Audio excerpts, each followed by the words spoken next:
Anything you could say about Francis Ford Coppola's seminal gangster epic The Godfather is bound to be an understatement. To call it a landmark in the history of American cinema would be an understatement. To call it one of the most influential films ever made would be an understatement. It's been ranked by the American Film Institute as the second greatest American film of all time after Citizen Kane. It won Best Picture, it solidified the New Hollywood movement, and it became the highest grossing movie ever made. Today, the highest grossing movie ever made is Avatar. Before that, it was Avengers Endgame. Before that, it was Avatar again. Before that, it was Titanic, then Jurassic Park, then E.T., then Star Wars, then Jaws. But before Jaws took the highest grossing movie baton in the box office relay race, it was The Godfather. This is a 3-hour movie about terrible people doing terrible things, and in its time, it was the blockbuster equivalent of an Avengers film.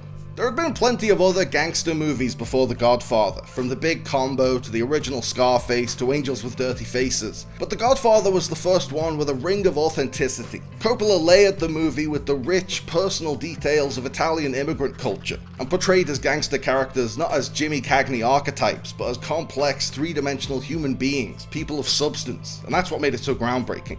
The Godfather is often tied with Goodfellas for the title of best movie about the mob, and they're both masterpieces in their own way. I think the way The Godfather depicts the mafia is diametrically opposed to the way Goodfellas depicts the mafia. The Godfather glamorizes mob life much more than Goodfellas. The Godfather is about the guys at the absolute top of the ladder who live in pig shit luxury and never really have to get their hands dirty, except for killing the occasional police captain. Goodfellas, on the other hand, is about the middle management guys who have to do all the dirty work and don't get to enjoy nearly as much luxury as their bosses. Whereas Goodfellas is a starkly realistic, almost documentary-like look at the inner workings of the mafia and the futility of a life of crime. The Godfather is more of a mythic, Shakespearean thing that uses the mafia as a framework to explore the corruptibility of man and the corruptive nature of wealth and power. Goodfellas is like a mafia home movie. The Godfather is like King Lear with mobsters. Don Lear.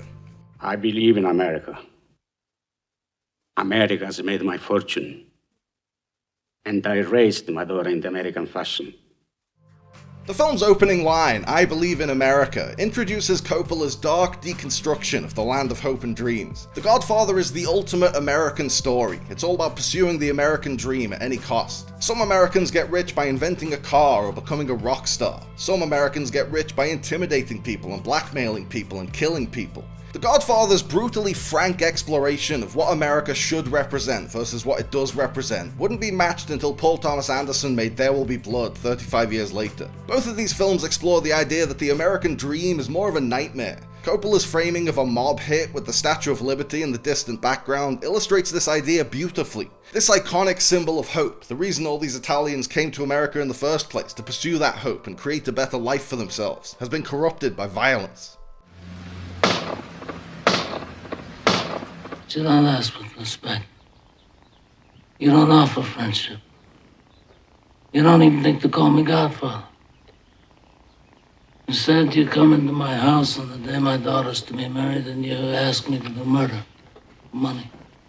I ask you for justice. The opening scene of The Godfather is a 25-minute sequence set at Connie's wedding. It's a massive chunk of the movie, and a modern-day studio executive would probably ask for it to be cut down. But it lays all the necessary groundwork, and it doesn't waste a second. By the end of this 25-minute wedding sequence, we know all the key players, all the main conflicts between them, and the world they inhabit. The Don's daughter's wedding was the perfect setting to plant us in this world. It's an intimate family event, a seemingly happy occasion, but it's marred by talk of violence and the presence of snooping law enforcement and the air of notoriety. The sequence is full of great little vignettes that immerse us in this world. After the wedding photographer takes a picture of a table, a mobster sends his goons to get the print and he crumples it up.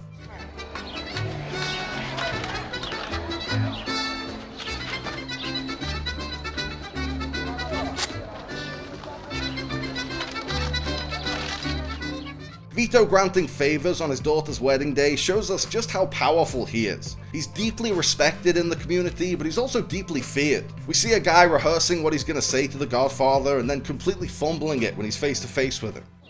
Don Corleone, I am honored and grateful that you have invited me to your home.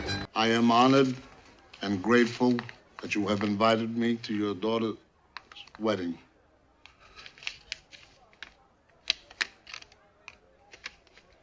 On the day of your daughter's wedding.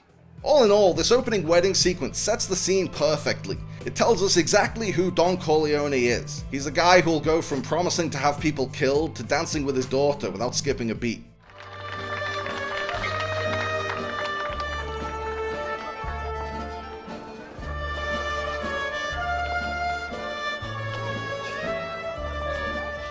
The Corleones have a classic family dynamic that's relatable whether you're in the mafia or not. Vito is the powerful patriarch who wants to leave the family business in good hands like Logan Roy, but he's much fairer and kinder to his family than Logan. Michael, like his namesake Michael Bluth, is the good son, the wayward war veteran and college boy with a bright future ahead of him outside the family business, who will inevitably get drawn into it. Sonny isn't the smartest, but he is the loudest and most intimidating. Fredo is the family's resident idiot. He's more of a burden than an asset. Vito's only daughter, Connie, tries to avoid the dark side of her family, but will never be able to escape it completely, like Sugar Berzato. Vito's right-hand man and lawyer, Tom Hagen, is like Eli Cash. He's not officially a part of the family, but he grew up with them, so he's basically family.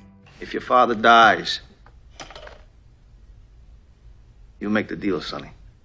You know, it's easy for you to say, Tom. He's not your father. I was as much a son to him as you are Mike. Diane Keaton's Kay is the outsider looking in, the only character for whom the world of killing and extortion isn't normal. At Connie's wedding, Kay wants to know who Luca Brasi is, so Michael reluctantly tells her the story of Vito making Johnny Fontaine's bandleader an offer he couldn't refuse. Luca Brasi held a gun to his head, and my father assured him that either his brains or his signature would be on the contract. Kay is absolutely stunned. She's horrified. This is the family she's potentially marrying into. They have their own personal hitman on the payroll. The plot kicks off when Vito sends Tom to Hollywood to sway studio head Jack Waltz into giving Johnny the movie role of his dreams. This leads to one of the film's most iconic moments as Vito has Jack's prized horse decapitated and has the head put in Jack's bed in the middle of the night, just to get his godson a part in a movie.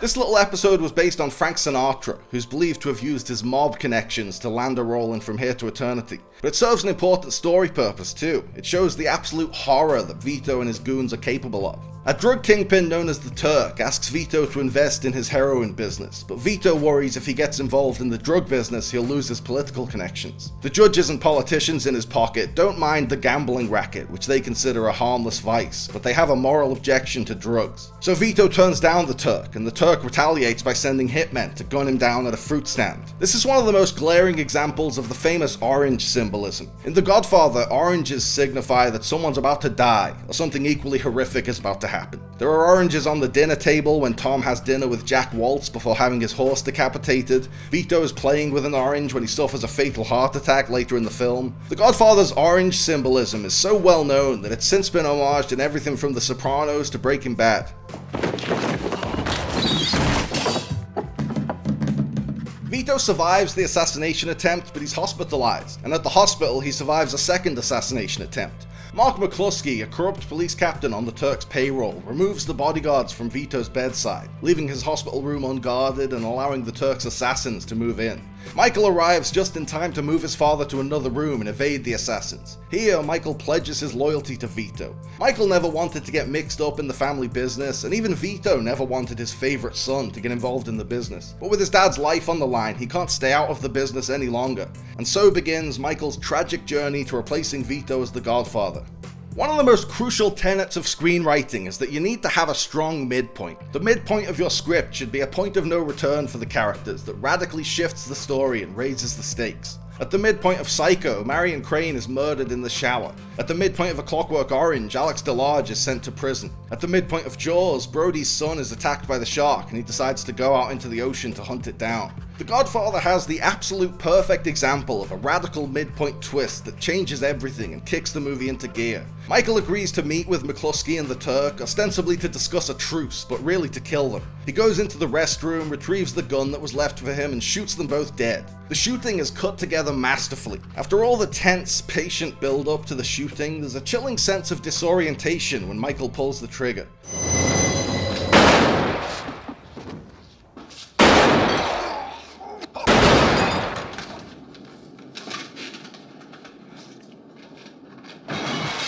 After this, there's no going back. Michael has fully committed himself to the family business and started down the dark path to becoming just like his father.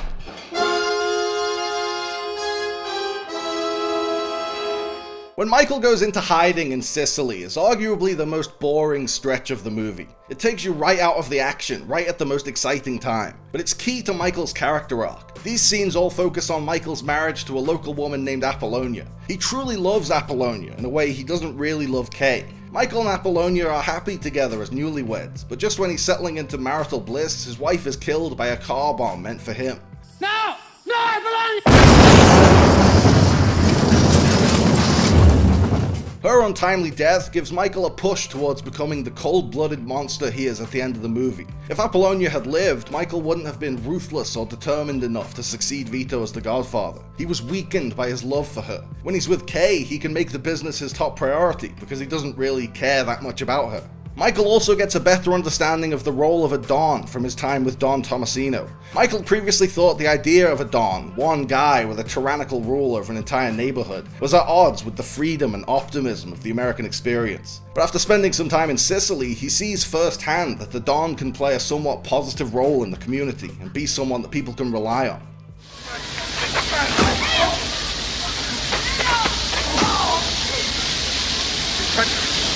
My sister again, I'll kill you.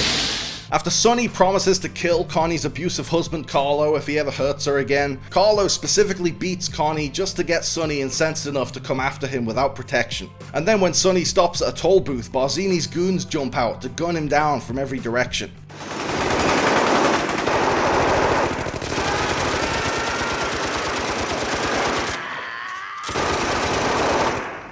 As heartbreaking as Sonny's death is, it's also morbidly poetic. Live by the sword, die by the sword. Even after it's become a meme, Brando's delivery of "look how they massacred my boy" is still completely devastating. Look how they massacred my boy.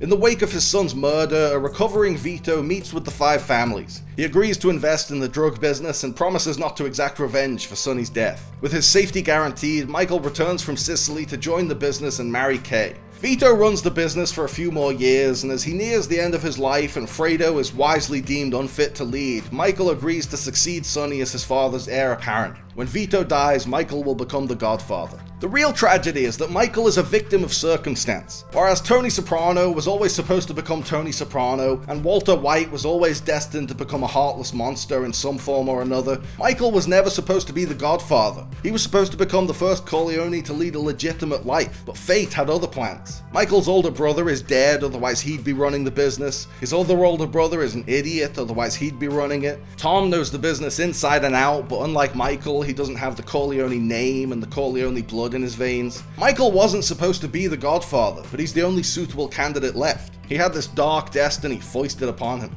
Michael and Vito's final conversation is one of the most poignant scenes in the film. Vito warns Michael to keep an eye on Tessio and Clemenza, his two oldest friends and closest business partners, because he's been growing suspicious of their loyalty. Vito seems miserable and melancholic in this scene, not just because he believes his best friends are going to betray him, but because he realizes he's doomed his favorite son to a life of loneliness and looking over his shoulder, doomed to a life where his oldest and closest friends could betray him at the drop of a dime. And betrayal doesn't waste any time rearing its ugly head. At Vito's funeral, Michael already starts to see signs of Tessio's betrayal. This is his life now. He can't even trust this guy who's been a beloved member of the family since before he was born.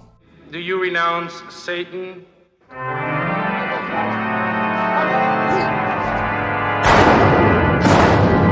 I do renounce him. The climactic sequence of The Godfather sees Michael standing at the altar at Connie's baby's baptism being sworn in as the Godfather, while Corleone hitmen go around murdering Tessio, Mo Green, and all the Dons of the five families. Michael is being baptized as the new Don Corleone as much as Connie's baby is being baptized as a child of God. This is one of the most spectacular sequences in cinema history, with razor-sharp cross-cutting and great overarching use of the priest's voiceover on images of killing.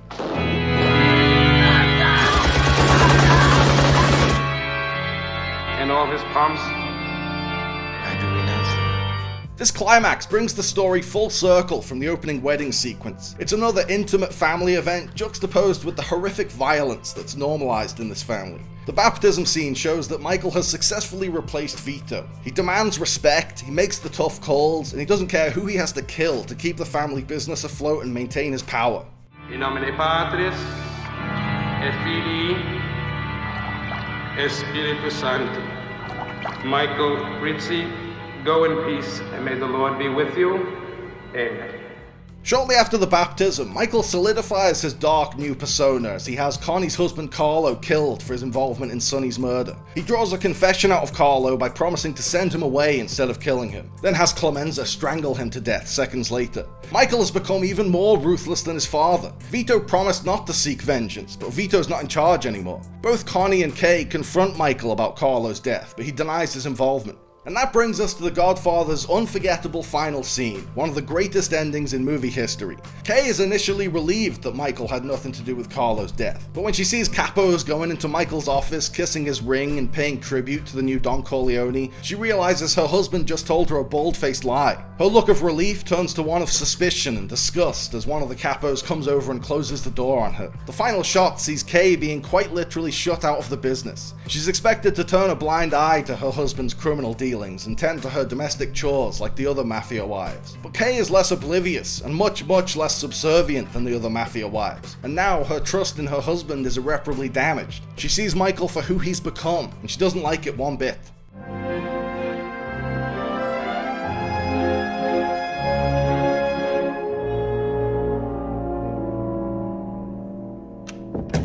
So there you have a dummy's guide to The Godfather. I know The Godfather is widely regarded to be one of the greatest films ever made, but I feel like I've heard just as many people complain that they don't get what all the fuss is about as I've heard people rave about it. When I first watched The Godfather when I was about 13 or 14, I was one of those people. I didn't really get it, and every time I've tried to revisit it since then, I still haven't really gotten it. But when I rewatched it to make this video, I finally appreciated the extent and depth of its greatness for the first time. When it was over, I said to myself, you know what, that was pretty good. Hopefully I can impart that feeling onto all the other Godfather skeptics out there. I did not care for The Godfather. What? Did not care for The Godfather. How can you even say that, Dad? Didn't like it. Why not? Couldn't get into it. Explain yourself. What didn't you like about it? It insists upon itself, Lois. What? It insists upon itself. What does that even mean? I have no idea what they're talking about. It's like they're speaking a different language. That's where I lose interest and I go away. They're speaking Italian! The language they're speaking is a language of subtlety, something you don't understand. I love the money pit. That is my answer to that statement.